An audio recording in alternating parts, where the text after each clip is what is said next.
Thank you so much for the incredible music and for that description of the work that people are doing.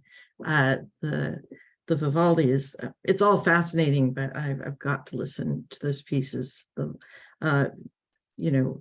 working off of Vivaldi, because one of the things I think that art does so well, just as activism does, is to defamiliarize, right? That in poetry we call it ostranение. It's a Russian word, but to undermine the status quo and to make us call it into question.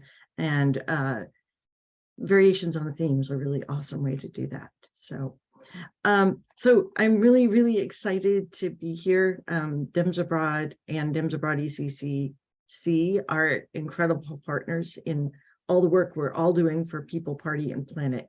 And I like during the holiday to get to talk about the arts and activism and climate, my three passions, and to get to share my poetry with you. So I'm reading 3 poems today, and all of them are written about gardens, and they were written 10 years apart. So a poem from really the beginning of my career as a poet, and then from 10 years ago, and a poem that I've really just finished. This first one was the second poem I ever published, and it's about a natural garden. And I'm actually, now I've lost chat. Here we go.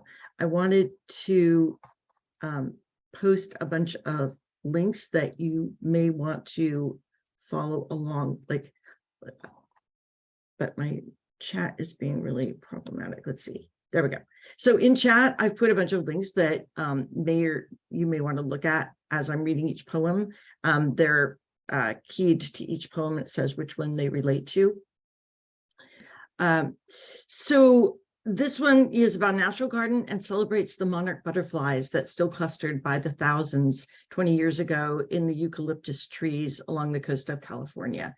Eucalyptus trees, which by the way are imports from Australia. I call them foreign trees in the poem, and celebrated the annual visit that my beloved, my husband and I used to make to witness them so long as we lived in California. And the poem is a pantoum, which means there are lines that repeat, and you'll hear that.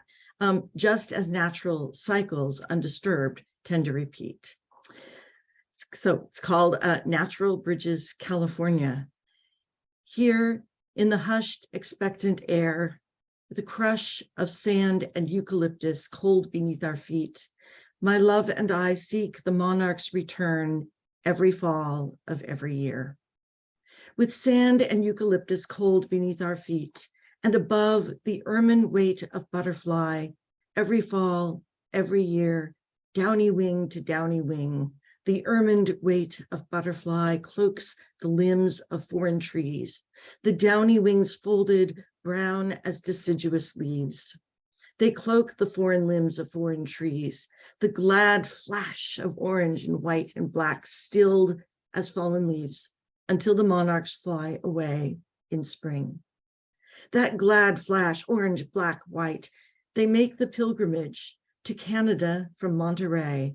Come spring, each butterfly drawn its certain way, a pilgrim to Canada from Monterey. Is it the warmth of days? Is it the return of angled light that draws the monarchs on their way, that quickens their blood and drives their flight through days of angled light?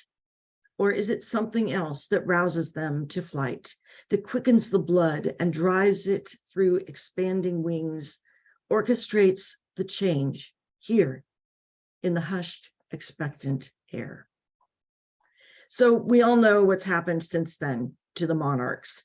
And I think of that poem as having been written before the exile from Eden, or at least before I knew that we'd been exiled. And I couldn't write that poem today without dealing with, it would be a completely different poem that would necessarily and rightly deal with the really thorny situation that we face and the danger of the extinction of the monarchs. So the second poem was written 10 years later, and it's set in Michigan, my new home state, and it's about the poisoned garden of my home. So in 2011, as you know, the Fukushima nuclear disaster struck. the cleanup of the 2010 tar sands or bitumen spill from the Enbridge pipeline disaster in Michigan, which contaminated over 40 miles of the Kalamazoo River, was still underway. And I had learned that dioxin from a Dow manufacturing plant had contaminated thousands of square miles of Michigan's most productive farmland, and climate change continued. And so this is a short poem. I wrote a sonnet, a love poem, to my daughter and my beloved Michigan, and to our lovely earth. And if you'd like to see as well as hear the poem, the link is in the chat. For my daughter, when I sweat in a Midwest January and wish to God it was a hot flash, but no, it's greenhouse gases. When I read the news, uranium seas rained on by iodine skies. On Sunday drives, we see the Kalamazoo shimmer, spills of bitumen, kills of brown trout, farmhouses where fracking flames flow from kitchen taps. I think of you then, daughter, grown old long after I'm gone. And I wonder what you'll remember. That day last September, cold apples and clear water, the still sweet grass, and the paper plates, the plastic cups, how we threw away the whole green and generous world and left you there. So in the realm of poetry and activism, that poem was originally selected and published as Poem of the Week by Split This Rock, which is America's Organization for Socially Conscious Poetry. And I've linked to that organization in chat. They do amazing work. And then in 2014, the poem was one of 3 selected by 100,000 Poets for Change for its campaign calling for the shutdown of Keystone XL. So it was sent then to President Obama by tens of thousands of poets nationwide. And it keeps coming back.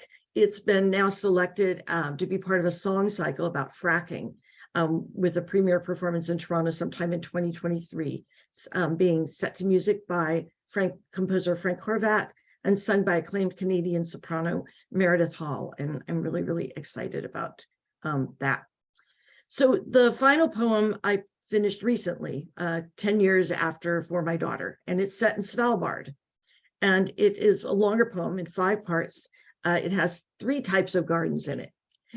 So I keep coming back to gardens. It begins with the watery garden of the seas there. I think the seas too are a natural garden. Tells of its ravage, and by extension, the ravage and possibly end of the world as we know it, because of our endless quest for energy and for light through whaling, through coal mining, that, by the way, Norway just extended to continue through 2025 instead of ending in 2022. And explores a vanished garden gone to coal, and ends with a proto-garden. You may have heard of the Svalbard seed vault, sometimes called the Doomsday Vault, of seeds locked behind doors. So the 5 sections are sea, shore, sky, subterranean, and mountain. And I will caution you, the first part confronts unsparingly the horror of how whales were killed. So want to make you aware of that. Svalbard, a geography of light. Section 1, sea. First, the waters, amplitude of wave, unsounded depths, and then the creatures, bowheads spouting twin wings of vapor, beluga herding shoals of scarlet-bellied char, chutter of narwhal, darkened by cloud and bird alone, until the coming of the first ship's shadow. And in the shadow's lee, the seahorse.